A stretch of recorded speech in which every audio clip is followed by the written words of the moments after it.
Hello, welcome to School's Not Out, your daily classroom for CSEC and CAPE students. You can watch this lesson real time on Television Jamaica's YouTube channel or on onespotmedia.com.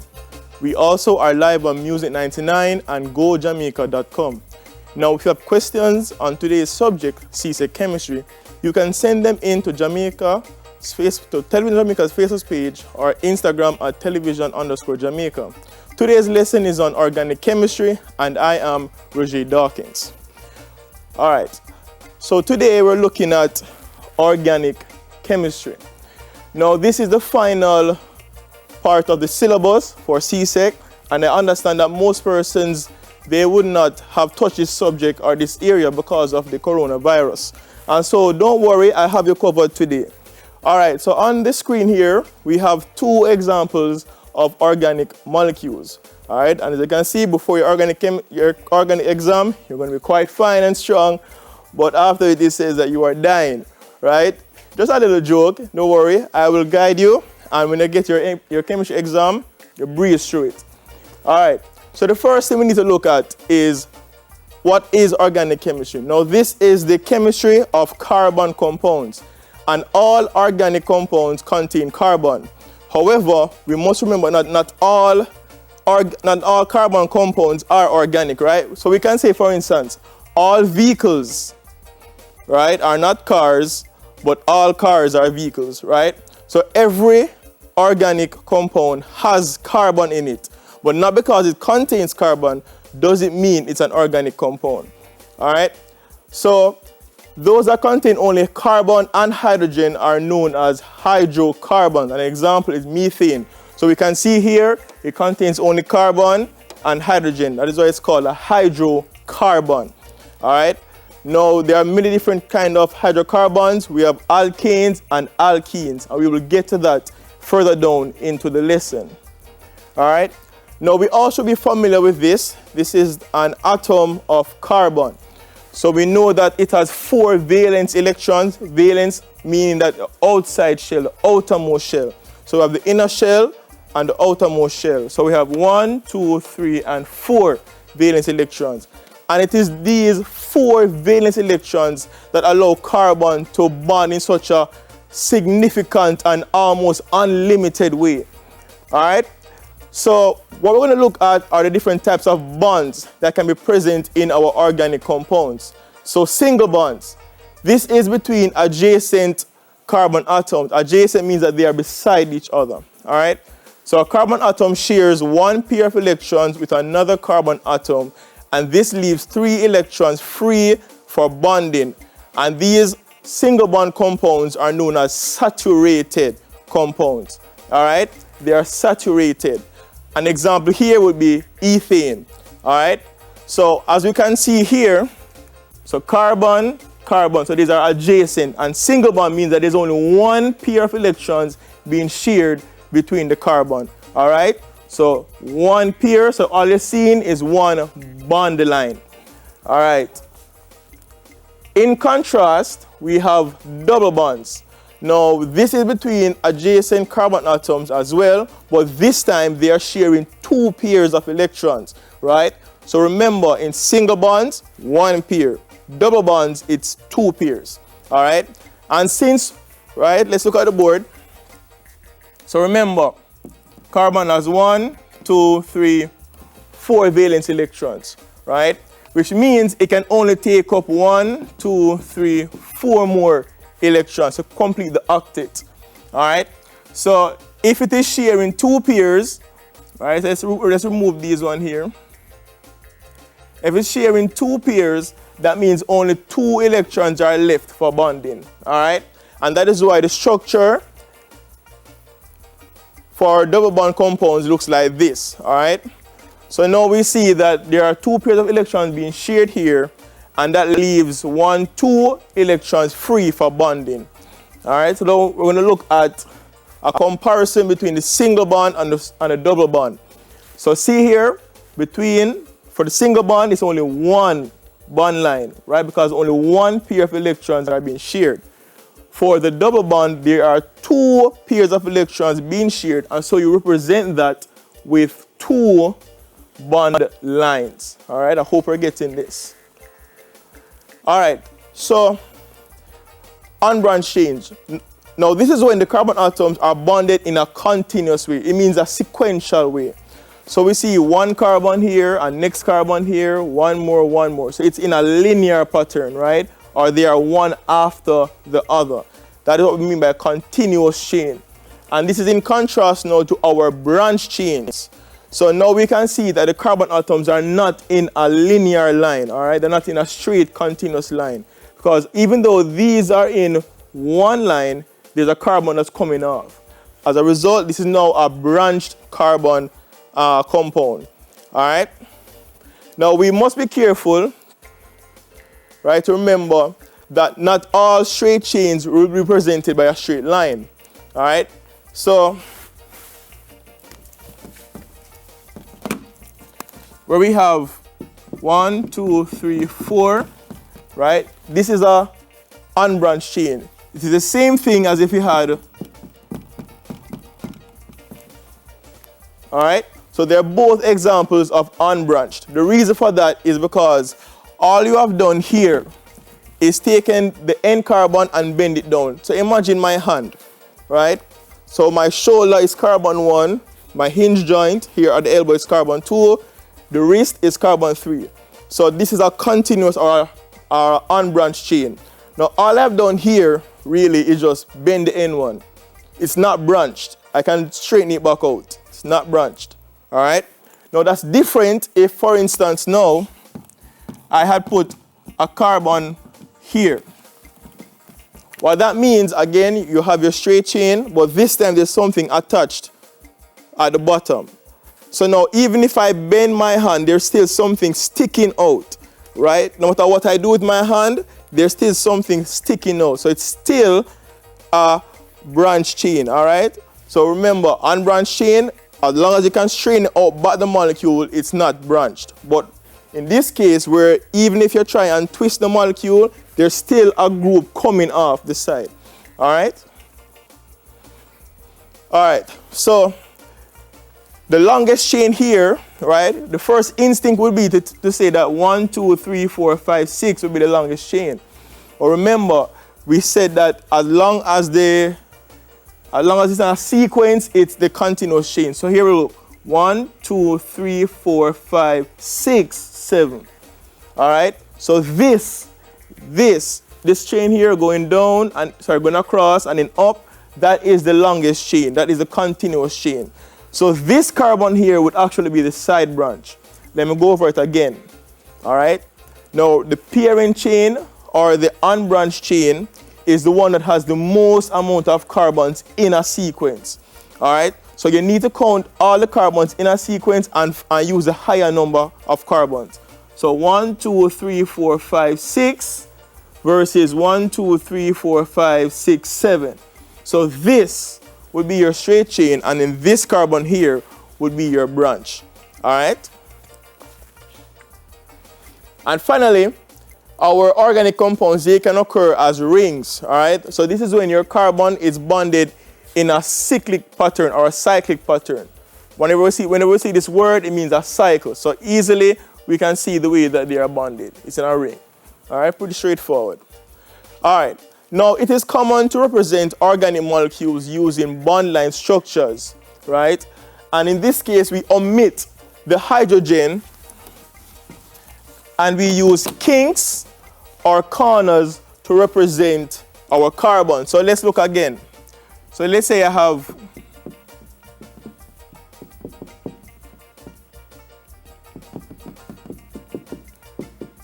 so this is an example of a single bond compound.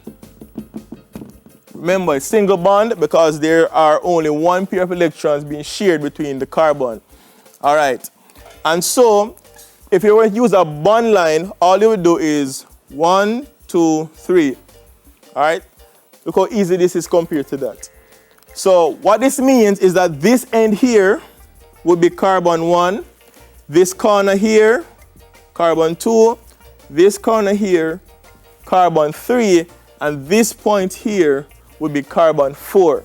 All right? So this is the same thing as this. But all we have done is eliminate the hydrogen and then use corners or kinks to represent our carbon compound. All right. So whenever you see something like this in your exam, so it's something like this, or even this, like what I had in the intro, right?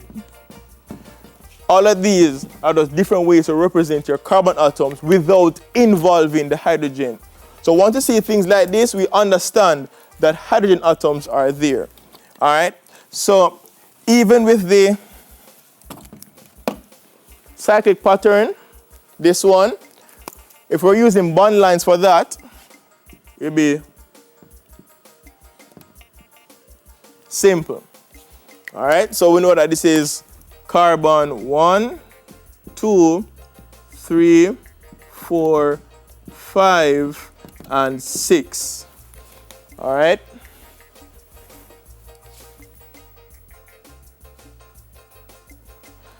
All right. So the ability of carbon atoms to bond with other carbon atoms to form long chains and rings, this is known as catenation.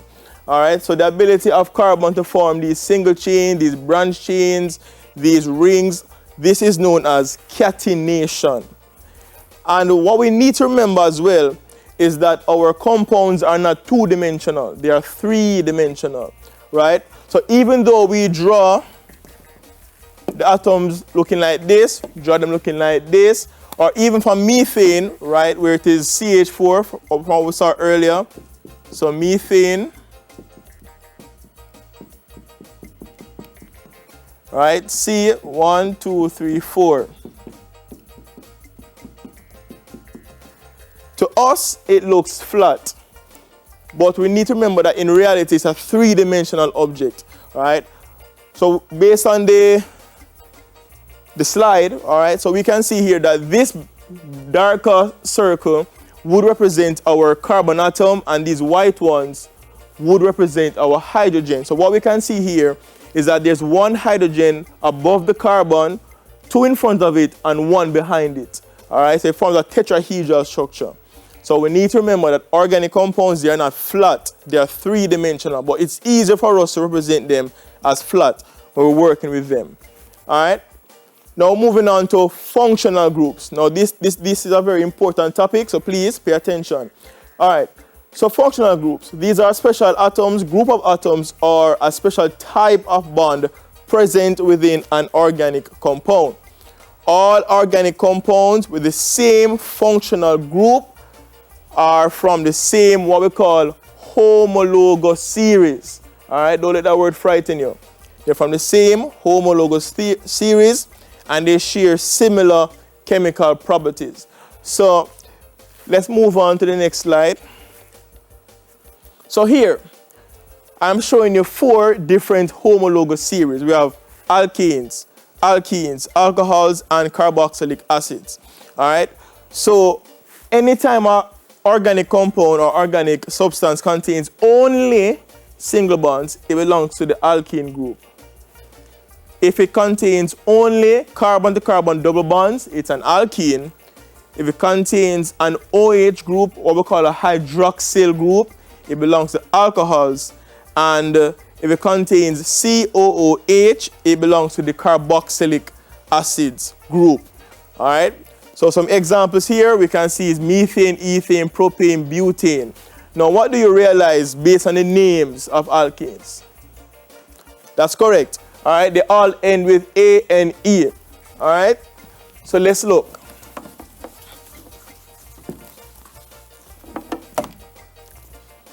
So if you belong to the homologous group alkane, the suffix will be A and E. All right, so if you belong to the alkane group, it means you only have single bonds. The word will end with ane. If you belong to alkene, you will end with E and E. If you belong to alcohol, right, you will end with anol. And if you belong to the carboxylic acid group,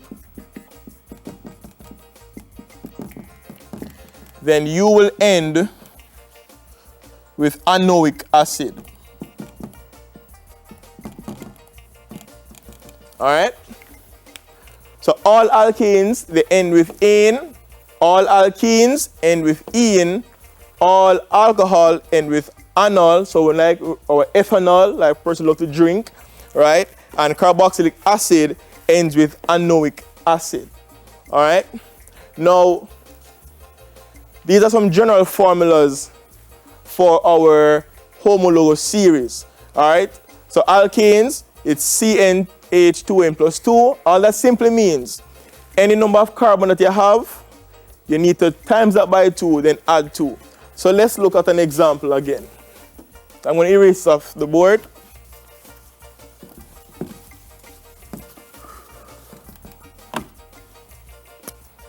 So alkene, CnH2n plus 2. So let's say our alkene has 2 carbon. All right, so we put C2. It has 2 carbon. So based on the formula, H2n plus 2, it will be 2 times n. So n over here is 2. So you end up with C2H4 plus 2, which would then be C2H6. All right? So all alkenes follow this formula. So any amount of carbon you have, to find the number of hydrogen, you multiply that by 2, and then you add 2 to it. All right? So all the homologous series, they follow a general formula. So alkenes are found using this, alkanes this, alcohols are found using this formula, and then your carboxylic acids are found using this formula. All right? All right. Now let's look at the roots. So if an organic compound only contains 1 carbon atom, only 1, then it starts with meth. Meth means 1. If it has 2, it's eth, 3, prop, so on until 10, where it's dec. All right? So let's get back to the board.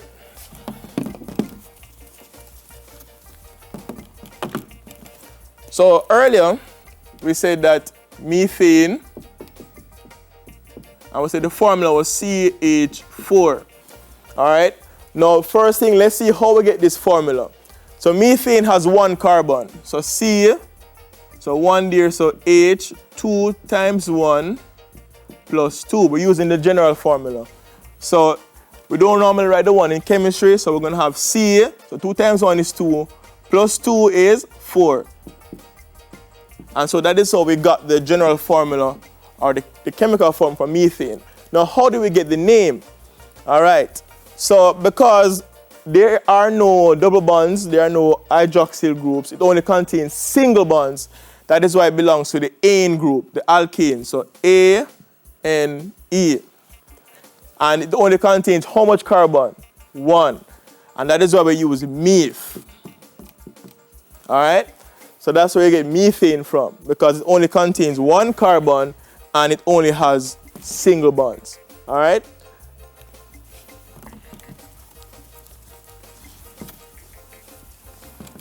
So let's look at butane just quickly. All right? So butane has 4 carbon. So let's work it out together. What would be the formula? So the general formula again, CnH2n plus 2. So if there's 4 carbons, it's C4, H2 times 4 plus 2. So C4, 2 4 is 8 plus 2, 10. All right, so this is our formula for butane. Where did the name come from? Again, it only contains single bonds, or it's from the alkane group. So A and E, and has 4 carbon. And based on the board, 4 would be but. All right, so B-U-T. All right, all right.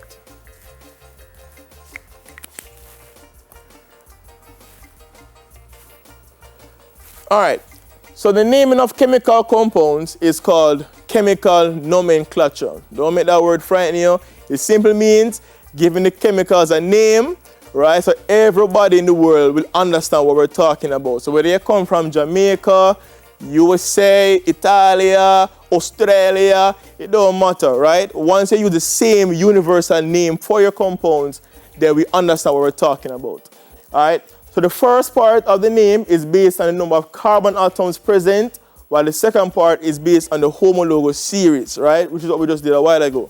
So the first part is the amount of carbon atoms, and the second part is the homologous series. All right, we're coming down to the interesting part now. Structural isomers. Now, isomers are just molecules that have the same molecular formula, but they are arranged differently in space, all right? And this excludes simple rotations. All right.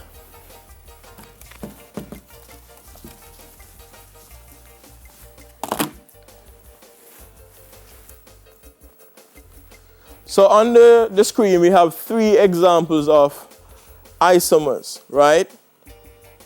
So we start off with pentane, then we end up with 2-methylbutane, then 2,2-dimethylpentane. Don't worry about the names yet. We'll get to that, how we can name our organic compounds. What I'm just trying to show you is that all 3 of these compounds have the same amount of carbon, have the same amount of hydrogen. Let's look at it together. So how much carbon does the straight chain have? 1, 2, 3, 4, 5. All right? So it has 5 carbon. And how much hydrogen does it have? 3 plus 2 is 5, plus 2 is 7, plus 2 is 9, plus 3 is 11. All right? So this has 5 and 11. So let's see how much the second one has. 1, 2, 3, 4, 5 carbon. 3 3s and 6, 7, 8, 9, 10, 11. Oh, it's 12, sorry. So it's 12 up here, so 12 here. And how much carbon again? 1, 2, 3, 4, 5. And then 1, 2, 3, 4. So 4, 3 is 12. So all of them has C5H12. All of them have C5H12. All right? But as we can see, they are arranged differently. That's what we call isomers. All right? So that's 1. And then we have the 2-methyl, right? That's 2. And then 1, 1, 1, 1. So all of these have the same formula. So that's what we call them isomers. They have the same formula, but they are arranged differently. All right? Now, let's get to the name part of it now. How do we name these branches? How do we get the name 2-methylbutane and 2,2-dimethylpentane? These words sound very complicated. You know, when you look on your shampoo bottle and you say one whole heap of long dibroxy, whatever it is, you're wondering what this is, right? Let's look at how we get the names. So, when it comes down to branched compounds or branched structures, right? You will see something that looks like this: 2-methylbutane, right? Now, the number, let me use a different color marker. The number,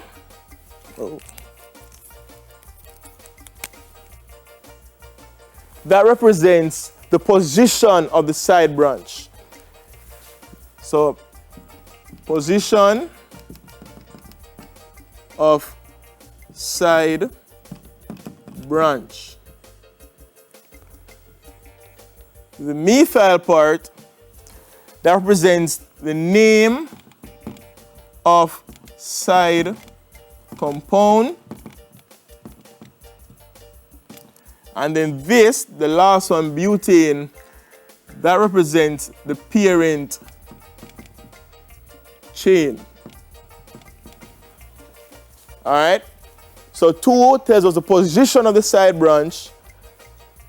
The methyl tells us the name of the side branch, or how much carbon is in the side branch. And then butane tells us the parent chain. All right? So we can use this to look at how the structure of 2-methylbutane would look. All right? So butane, so the first thing we need to look at is the parent chain, which is butane. All right? So butane, But means 4. All right?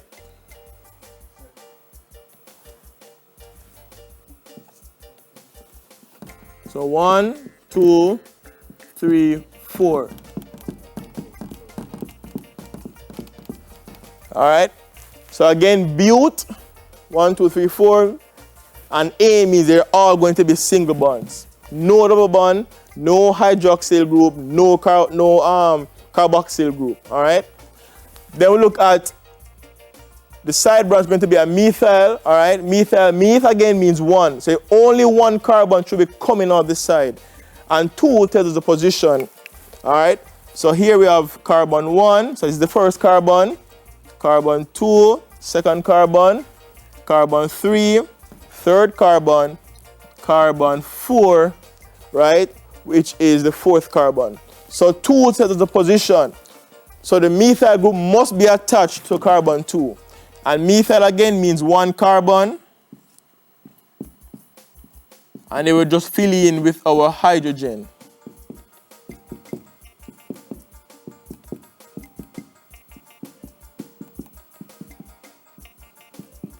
And this is how we get the structure for 2-methyl butane. All right? So again, let's go over it. 2-methyl butane. The butane tells us the pairing chain. So 1, 2, 3, 4. The 2 tells us the position of the side group. So it must be on carbon 2. And then the methyl tells us there's only 1 carbon coming off the side. All right, which is down here. And so if we look at this, it's not so hard. All right, just don't stress yourself. Breathe. When you get to these questions, just breathe and remember the rules and take your time. All right. So isomerism can result based on the branching of a compound or if the functional group actually moves around. All right. But we'll continue with that after the break. All right. So what I'm going to do, I'm going to leave you with a question. All right. That you can ponder over the break.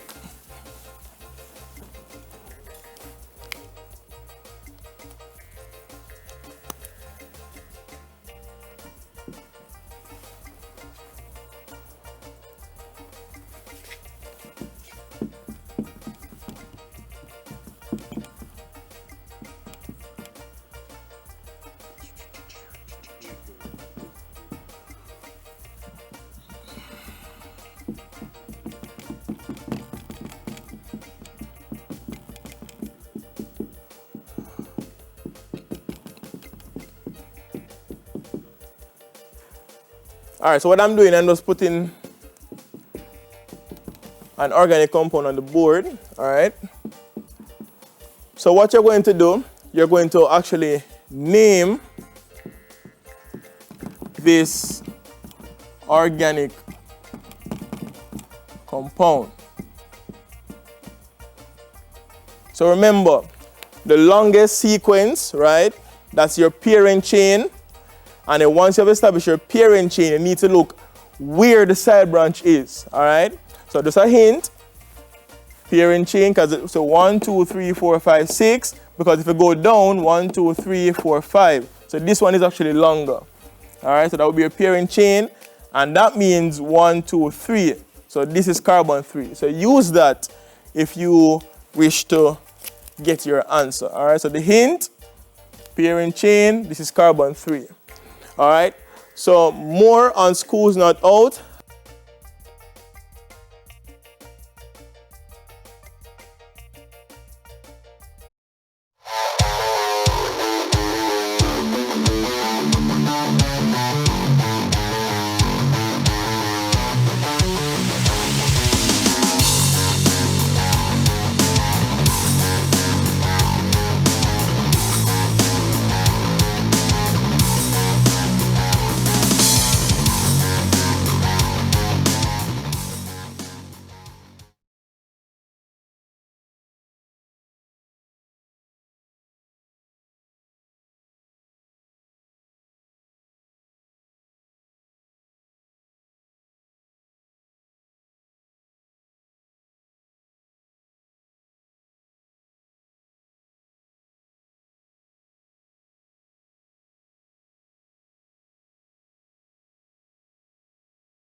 COVID-19 tip.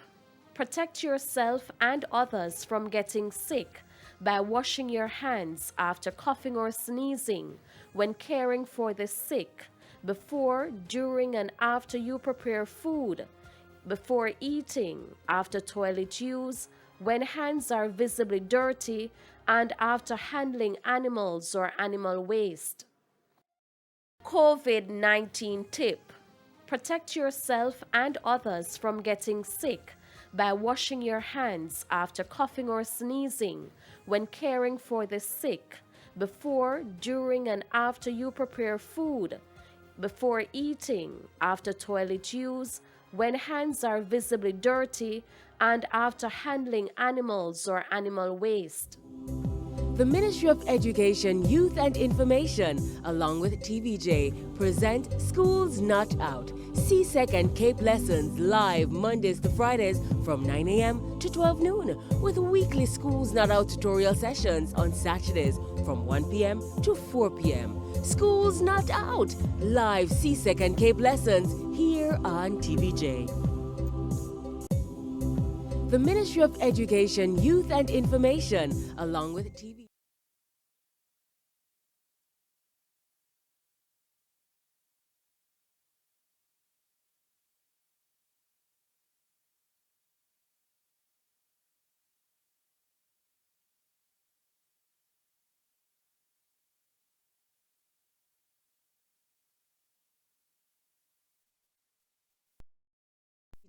Present Schools Not Out, CSEC and CAPE lessons live Mondays to Fridays from 9 a.m. to 12 noon, with weekly Schools Not Out tutorial sessions on Saturdays from 1 p.m. to 4 p.m. Schools Not Out, live CSEC and CAPE lessons here on TVJ.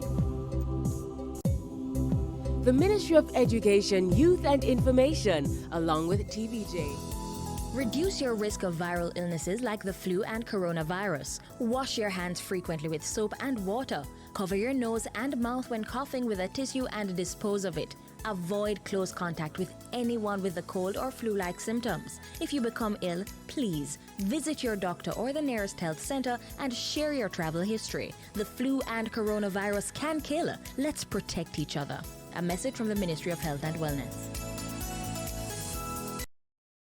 Present Schools Not Out, CSEC and CAPE lessons live Mondays to Fridays from 9 a.m. to 12 noon, with weekly Schools Not Out tutorial sessions on Saturdays from 1 p.m. to 4 p.m. Schools Not Out, live CSEC and CAPE lessons here on TVJ.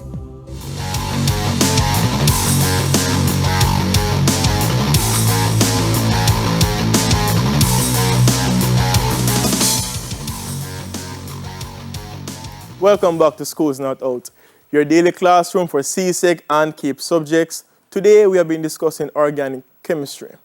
All right? And so when we left off, I left you with a question. All right? So it says to name this organic compound. All right? The hint that I gave you was that this would be the parent chain and this is carbon 3. All right? So remember, the first part of the name comes from the position of the side group. So if this is the parent chain, that means this right here would be our side chain. All right, and it's at carbon 3, so we have 3. And how much carbon is there? 2. All right, so now it would be, remember, 2 is eth. So ETH, and since a side chain, it would be ethyl. And then the main chain has 1, 2, 3, 4, 5, 6. So that would be a hex. And how we get the last part of the name? Because every single bond between the carbon, it's a single bond, which means that it would end with ANE. So our answer, 3-ethyl hexane. All right, so if you got this correct, give yourself a nice tick. If you got it incorrect, don't worry, just practice and you'll get it. All right, so what we're going to do, we're going to continue with naming of the compounds. All right, and then we move on to a few questions just to ensure that we understand what it is that we're doing. All right, so all our side chains, they end with YLE. All right, So the side chains end with YL, not E, sorry, YL, alkyl. All right, so it's an alkyl group. So if it's 1, methyl, 2, ethyl, 3, propyl, 4, butyl. All right. All right. Now, as I was saying before the break, is that isomerism can result either from branching or it can result from the position of the functional group actually moving. All right. So let's look at 1, 2, 3, 4, and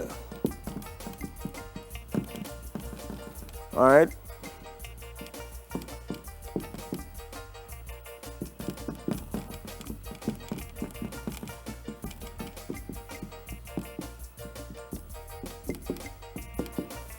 And over here, down here, we're gonna have our next isomer, right?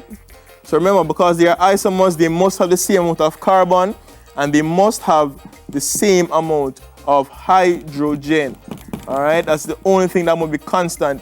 Remember, the only thing that's changing is how they are arranged in space. All right.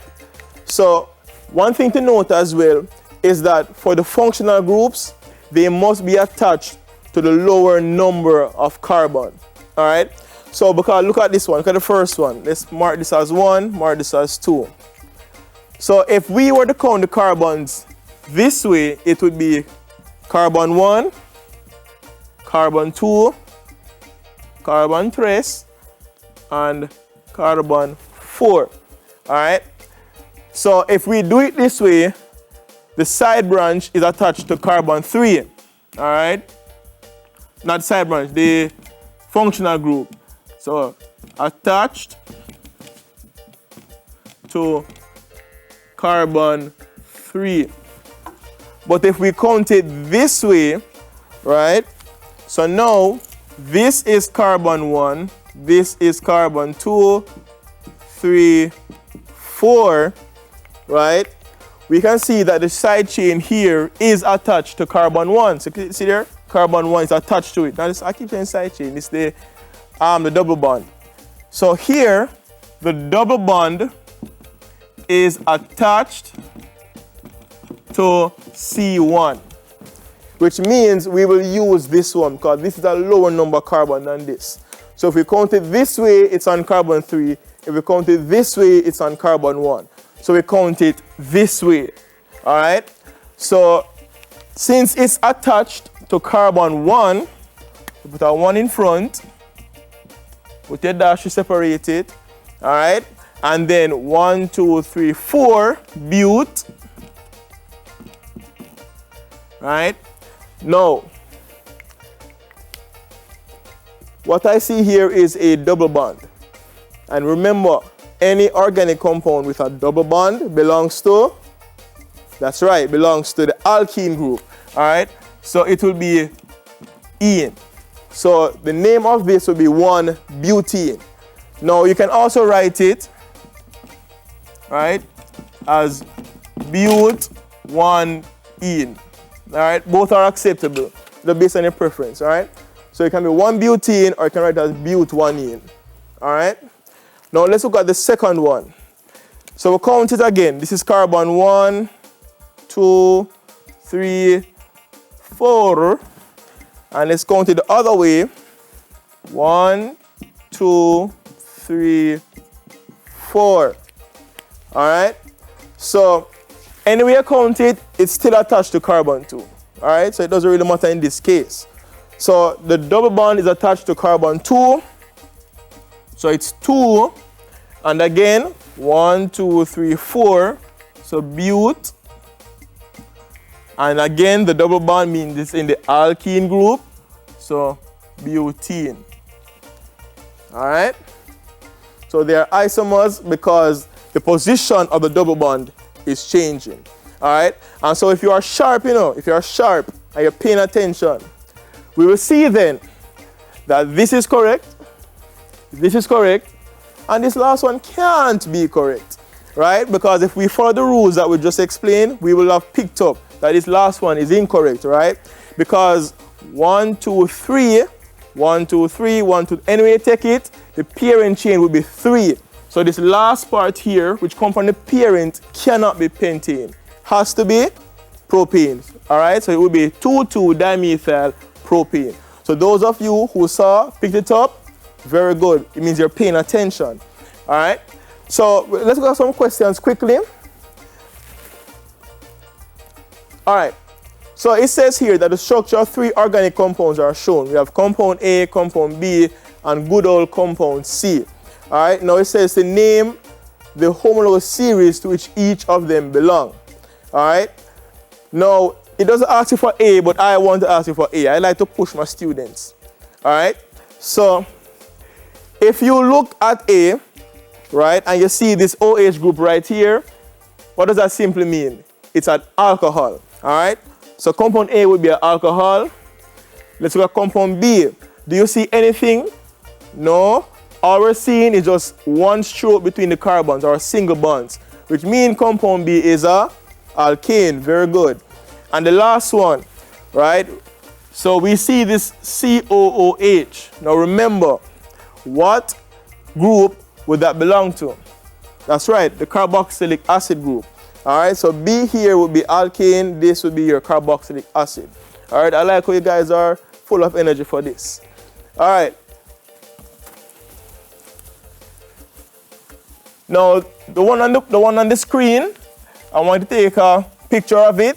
That's for you to practice. All right. So compound A burns with a blue flame in oxygen to produce carbon dioxide and water. All right. So we all should be very versed, skilled, and we can easily decimate this, right? But just for practice sake, take it off and practice it. All right. And then we're going to move on to the last one for today, right? So it says to define the term structural isomerism, and then you're going to give me 2 isomers. All right. So structural isomerism, as you should know, right, is just that same molecular formula, but they are arranged differently in space. And then 4 carbon atoms would mean that they have 1, 2, 3, 4. All right. And then how we do a side branch of this? We don't simply do this. All right. So this now is 1 isomer. So this would be your butane. And then this would be 2-methyl propane. And we're going to cut it off here for today. And I hope we have learned something. And that's all for today. All right, so you can catch a repeat of today's lesson on JNN later at 5 p.m. and in Schools Not Out highlights on Saturday between 1 and 4 p.m. It will also be on video on demand on onespotmedia.com. And next up, we have Cape Economics with Abigail James. Thank you.